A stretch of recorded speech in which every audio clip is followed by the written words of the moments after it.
stars ce matin sous la majestueuse coupole du musée du Caire. Toutankhamon, bien sûr, puisque cette conférence de presse mondiale lui était consacrée, mais aussi Zahi Hawass, le grand Manitou des antiquités égyptiennes, s'est livré à l'un de ses exercices favoris, l'exercice médiatique.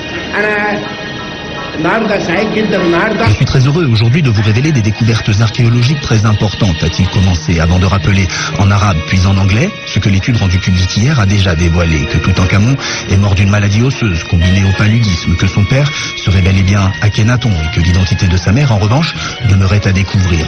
Puis passé les discours, Zahi Hawass est descendu près des cages de verre contenant les momies du père de Toutankhamon, de sa grand-mère et de celle qui serait sa mère, mais dont on ne connaît pas le nom.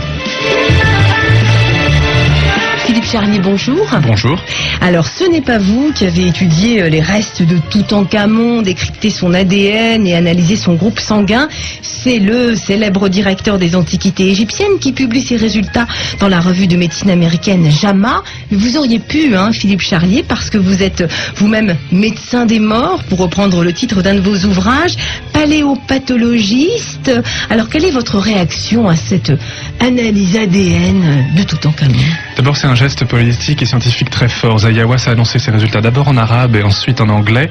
Et c'est une très bonne chose, je trouve, que l'Égypte se réapproprie, entre guillemets, à la fois son passé archéologique et l'étude, l'exploitation scientifique de tous ces vestiges. Donc ça, c'est vraiment quelque chose d'extrêmement important pour eux et pour nous. Cela dit, c'est une publication dans une revue prestigieuse qui a quelques défauts, quelques imperfections, notamment il y a des résultats qui apparaissent un petit peu trop extrapolés. C'est du moins mon opinion et également partagée par d'autres confrères comme Gino Fornaciari ou Franck Rully en Suisse. Des résultats extrapolés, vous Extrapolés, c'est-à-dire qu'il y a des lésions qui sont décrites par exemple au niveau du pied, qui portent un diagnostic médical, on parle d'ostéonécrose, etc. Mais les produits d'embaumement qui ont été déversés sur la momie de Toutankhamon étaient trop chauds manifestement, notamment le bitume, et étaient également en trop grande quantité. Et au niveau des extrémités, on sait que ça peut abîmer les os, la peau, créer des lésions de nécrose post-mortem, et donc ça peut en imposer pour un faux diagnostic.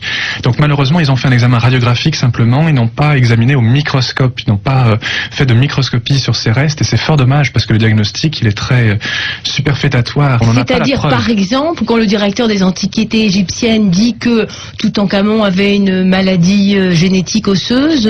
C'est faux tout simplement. Les pieds sont abîmés, mais on ne sait pas quelle est la cause exacte de ces lésions au niveau du pied. De la même façon, quand il dit que Toutankhamon et une partie de sa famille avaient la malaria, avaient le paludisme, c'est tout à fait vrai, mais il présente ça comme une cause vraisemblable de décès. Et là, nous ne sommes pas d'accord, parce que énormément de gens en Égypte ancienne étaient porteurs du paludisme, et ils avaient d'ailleurs ce paludisme, ils l'attrapaient dès la plus jeune enfance. Et quand on attrape le paludisme jeune, eh bien, d'une part, ce n'est pas une maladie rare, et d'autre part, eh bien, on acquiert une relative tolérance, on va dire, vis-à-vis du parasite. Et ce parasite devient de moins en moins mortel. De temps en temps, on fait des crises de palu, mais on n'en meurt pas à proprement parler. Donc dire que Toutankhamon avait le palu et que c'est la cause vraisemblable de son décès, ça c'est un petit peu exagéré.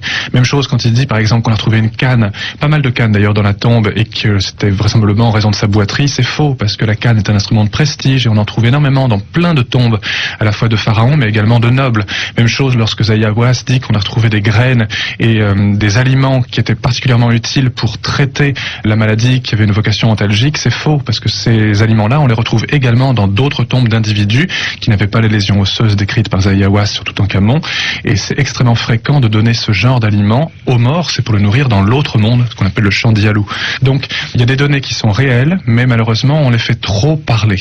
Oui, il faut pas aller trop loin, finalement, faut pas tirer des conclusions. Par contre, quand Zahi Hawass dit que Toutankhamon est le fils d'Akhenaton, ça c'est une sacrée révélation. Ça c'est une sacrée révélation, et ça pour le coup c'est vraiment du palpable et de l'irrévocable. Non, faut vraiment pas tirer à boulet rouge sur cet article, il y a des choses qui sont très très bonnes dessus, il faut pas l'attaquer systématiquement. En revanche, il faut quand même pondérer un petit peu l'arbre généalogique qui est proposé par Zahi Hawass, parce qu'on est dans une période et dans une région où il y avait énormément d'endogamie. C'est-à-dire un mariage entre... Mariage à l'intérieur du même clan ou de la même famille, tout simplement, et les mariages entre frères et sœurs, voire entre parents et enfants, avec évidemment, génération d'enfants était quelque chose d'extrêmement fréquent à la cour d'Égypte. En Égypte, toujours actuellement, les publications génétiques nous indiquent qu'il y a entre 27 et 37% d'endogamie, actuellement. Vous imaginez bien que ce chiffre était beaucoup plus important dans les cours de pharaons au Nouvel Empire, comme c'était le cas, par exemple, avec Toutankhamon. D'ailleurs, dans l'arbre généalogique proposé par Zayawas, il y a 2 couples endogamiques avec descendance qui sont proposés. Mais vraisemblablement, ça fausse en fait la filiation, et il faut, à mon avis, imaginer un arbre généalogique vraisemblablement différent et certainement plus complexe que celui proposé par Zayawas. Néanmoins, retrouver la momie, plutôt le squelette, parce que il est vraiment en état de squelette, non pas Toutankhamon, parce que ça en avait déjà, mais d'Akhenaton, anciennement identifié comme étant les restes de Smenkhéré, ça c'est vraiment quelque chose d'extraordinaire. C'est-à-dire que vous, en tant que spécialiste, au fond, vous lisez non pas des conclusions peut-être un petit peu hâtives, mais vous découvrez qu'on sait peut-être quel est le squelette ou la momie d'Akhenaton, et ça c'est vraiment quelque chose qui vous intéresse. Pour moi, c'est extrêmement intéressant d'avoir du palpable, avoir la vie d'un individu, les représentations iconographiques d'un individu avec un crâne déformé, avec des hanches entre guillemets voluptueuses ou gynoïdes, on va dire, conforme au canon féminin, même hypertrophié, et puis le squelette de l'individu où on se rend compte qu'il n'y a pas de corrélation entre le squelette du crâne, par exemple, et les représentations iconographiques d'Akhenaton avec ce crâne complètement partant vers l'arrière, on dit dolichocéphale, etc. Donc là, on se rend compte que les représentations iconographiques d'un roi ou d'une période, qui est la période amarnienne, ne sont pas fondées sur une réalité anatomique, mais simplement sur un canon artistique. Ça, c'est extrêmement important. Ça, c'est dommage que les auteurs de l'article n'aient pas insisté dessus, mais ça fera peut-être l'occasion. C'est-à-dire que si on se représentait ce Toutankhamon et cet Akhenaton, il serait au fond différent des représentations qu'on a sur les bas-reliefs égyptiens. Toutankhamon pas énormément, sauf pour sa période d'enfant où il avait encore le canon amarnien, mais pour Akhenaton, Néfertiti et autres de l'époque, là en revanche, on avait vraiment des représentations qui ne correspondent pas du tout à la réalité. Ça, c'est vraiment une information pertinente.